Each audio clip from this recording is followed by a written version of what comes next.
मागच्या दिवशी लाडू अर्धवटच वळले होते ना, जाडसर वाटलं होतं ना, पण ते काय झालेच नाही. जेव्हा आज वाटले तेव्हा व्यवस्थित झाले. आज वेळ भेटला, आज सर्व काम उरकलं, डबे वगैरे गेले, मैथिली गेलीच शाळेमध्ये, सर्व काम उरकून घेतलं. मग मी तर बसले होते, म्हणलं लाडू वळायचे राहिले थोडे, ते वळून घ्यावे. झालं संपूर्ण काम.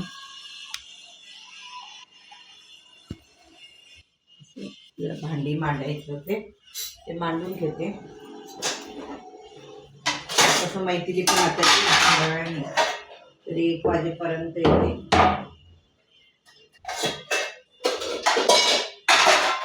ती नसल्यावरच असं वरचे काम जे राहिलेले असतात ना, ते करून घेते.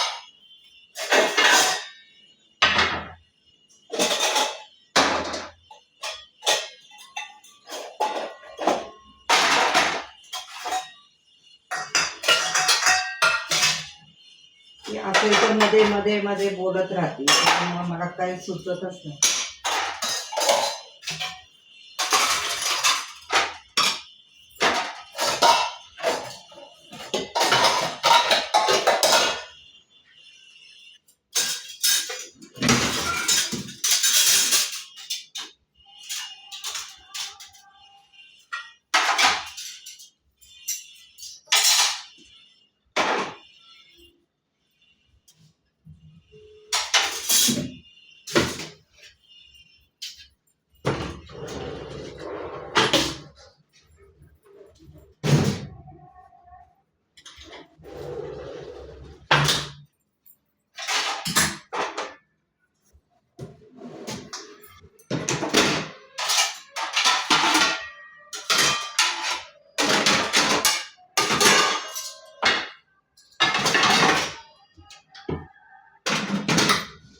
तरी आता रोजचे व्हिडिओ टाकण्याचा प्रयत्न करते मी आता.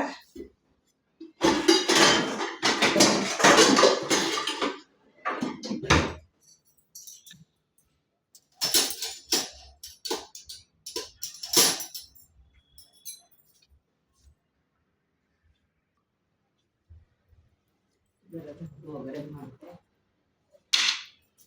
असायचं आहे.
स्वयंपाक तर काय माझा वाटाणा भात झालेलाच आहे.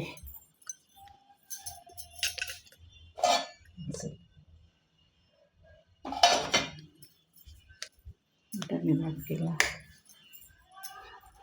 आता मैथिली आल्यावर जेवून घेते.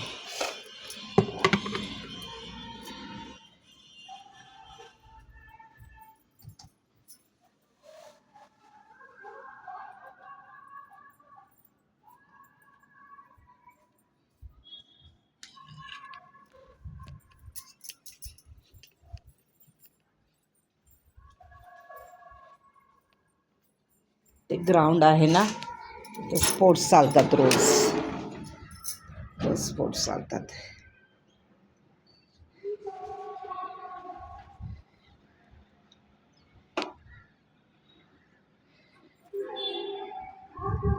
आज ऊन खूप झाले.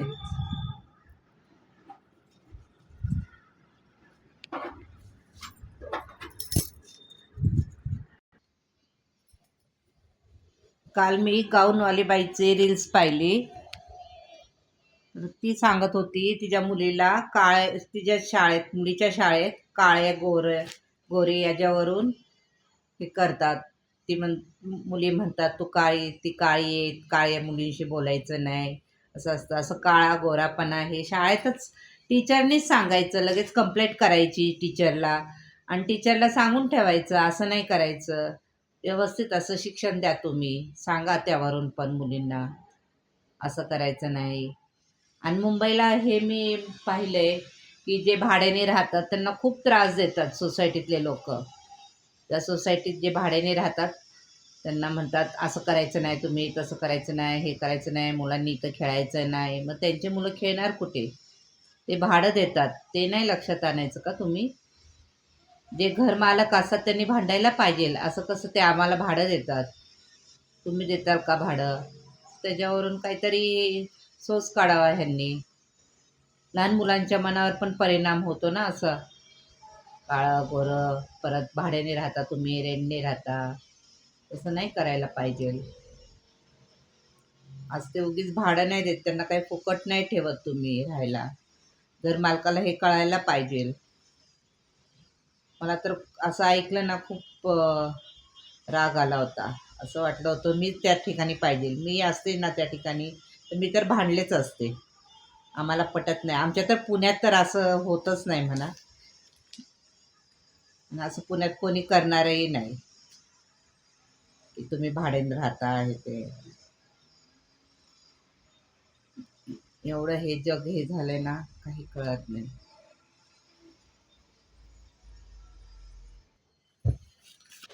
आम्ही लहान होतो तेव्हा मुलं मुली एकत्रच खेळायचो. संध्याकाळपर्यंत खेळायचं. आणि टी व्ही पण टी व्हीचेच कार्यक्रम असायचे. टी व्ही पण संध्याकाळी लागायचा. 6 वाजता चालू व्हायचा कार्यक्रम, ते 10 वाजता संपायचं, असं असायचं. टी व्हीचाच एकच दूरदर्शन म्हणून कार्यक्रम, दूरदर्शनवरच कार्यक्रम असायचे, बाकी कार्यक्रम नव्हते. त्यामुळं मुलांना पण खेळायसाठी वेळ होता. टी व्ही पण जास्त बघायचे नाही. फक्त काही पिक्चर वगैरे, काही छायागीत असायचं. छायागीत, जुने नवीन गाणे असे असले ना की मुलं बघायचे. शनिवारचे काय मराठी पिक्चर असायचं संध्याकाळी आणि रविवारचा हिंदी पिक्चर असायचा. तर एकदम शांत, बाहेर एकदम शुकशुकाट व्हायचा. लोक बसायचे, आवडीने बघायचे टी व्ही. आता टी व्ही म्हटलं तर कधी काही लावून बघतात. लहान मुलांना तीच सवय लागली, टी व्ही किंवा मोबाईल. खेळणं तर दूरच, खेळायला पण जास्त जात नाही, काय नाही. पहिल्यांदा क्वचितच कोणाकडं तरी टी व्ही असायचा. टी व्ही पण आमच्या पण लहानपणी आमच्याकडे टी व्ही आला होता. त्यावेळेस टी व्ही नव्हता. मग दुसऱ्यांच्या इथं आम्ही छायागीत पिक्चर वगैरे बघायला जायचो. खूप त्रास व्हायचा, पण तरी पण आम्ही जायचो. आम्हाला झिडकारायचे लोक, पण तरीही आम्ही जायचो. आम्हाला काही लाज पण वाटत नव्हती, काय नाही. आता जरा काय बोललं की लगेच रुसून बसतात, असं होतं. लहान मुलं तर लगेच मनावर घेतात. पहिल्यांदा आम्हाला काही वाटायचं नाही. मुलगा मुलगी खेळायचो, पण कधी असं हे केलं नाही की भाव बहीण असं असल्यासारखंच आम्ही घ्यायचं. आता लोक पण मोठे पण लोक वेगळ्या ह्यानी बघतात आणि वेगळं थिंक करतात त्यांच्या बाबतीत. असं नसावं, असं नाही करावं. हं, काय सांगा आता त्या मोबाईलमध्येच एवढं काहीही दाखवतात, त्याच्यामुळं मुलं पण लवकरच ते शिकतात. त्यांना माहिती होतं सर्व. असं नाही पाहिजे. काही जनरेशनच बदलली म्हटल्यावर मग काय म्हणायचं. टी व्ही आणि मोबाईल आल्यापासून खूपच लोक अति हे झालंय.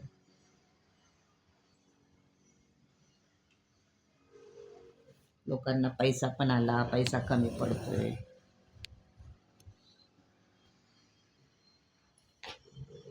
आमच्या वेळेस जास्त रेडिओच होता. रेडिओला मग संध्याकाळी माझी बहीण नाटक वगैरे लावायची. मग ते ऐकायचं. नाटकं वगैरे त्यातच आम्ही एवढं खुश व्हायचं, आज नाटक आहे. आज कोणतं नाटक आहे काय माहिती. मग ते ऐकायचो आम्ही. मग आणि नाटक संपल्यावर मग डिस्कस करायचो आम्ही आमचं बसायचं. हे असं ना, ते तसं ना. आता हल्ली लोकं बसतही नाही. लहान लहान मुलं पण नाही. कोणी एकमेकांशी जास्त बोलत नाही, काय नाही. ज्याच्या त्याच्या ह्याच्यात जे ते असतात. मोबाईल घेऊन काय बसतात. तर म्हणजे मोबाईलने खूपच घोळ केलाय. लोकांना दुरावा निर्माण केलाय.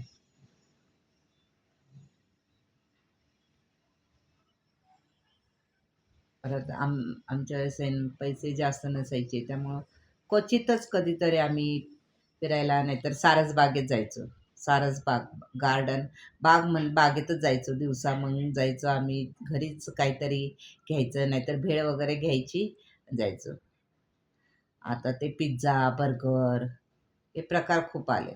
त्याच्यामुळं लहान मुलांना पण खूप त्रास होतो आता ह्याचं पिझ्झा बर्गरचा. पहिल्यांदा भेळ आम्ही मुरमुरे आणायचो, घ्यायचो आणि फरसाण घ्यायचो. कांदा, मिरची घरून कापायचो, कोथिंबीर. मग त्यात मिक्स करून तिथं गार्डनमध्ये खायचो. मग तीच मजा आमची. परत दिवाळी वगैरे झाली, दिवाळीनंतर एखादा पिक्चर बघायला जायचं सर्व मिळून, शेजारी पाजारी मिळून. मग आम्ही करंज्या घरात केलेला दिवाळीचा फराळ घेऊन जायचो, ते खायचो. एवढंच वेगळं, वर्षातून 2-3 वेळेस असं जायचो आम्ही. थोडंच वेगळंपणा यायचा. सगळेजण आनंदी असायचे.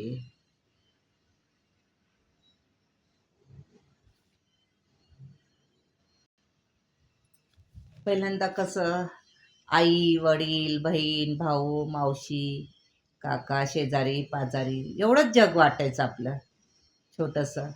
पण ते पण सुखी होतं. छान वाटायचे. दिवस कसे जायचे काही कळायचं नाही. सणवार असायचा, सणवार करायचे लोकं. खूप एन्जॉय करायचं. पहिल्याचे दिवस आठवले ना, तर डोळ्यात पाणी येतं. खरंच तसे दिवस पाहिजे. लोकं पण तसे होते. आमचे आई-वडील चांगले होते. आजी आजी आम्हाला आजी होते, आजोबा नव्हते आम्हाला. पण आईचे आई-वडील होते. आजी-आजोबा होते. मावशी, काका, आत्या, मामा, आत्याचे मुलं यायचे. आत्याच्या पण गावाला आम्ही जायचो. तिथंही मजा करायचो. शेंगा वगैरे काढून झाले तर आम्ही जायचो वेचायला, राहिलेल्या शेंगा उचलायचो.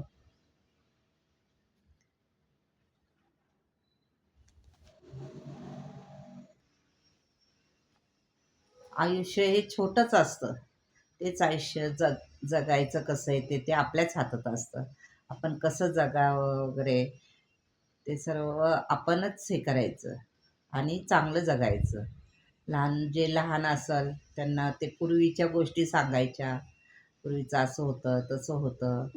मग त्या लोकांना पण त्या लहान मुलांना पण सवय लागते. आपण चांगल्या गोष्टी सांगितल्या तर चांगले हे शिकवायचं. गोष्टी शिकवायच्या. इथं नाही तिथं जायचं, इथं हे करायचं, अभ्यास करायचा, शिकायचं. त्यांनी शिक्षण केलं तर तुम्हीच तुमच्या ह्याने घडाल म्हणायचं.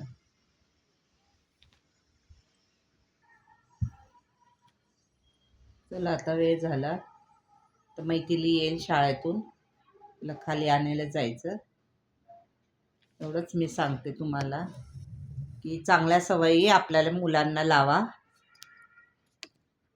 एवढंच माझं सांगणं आहे.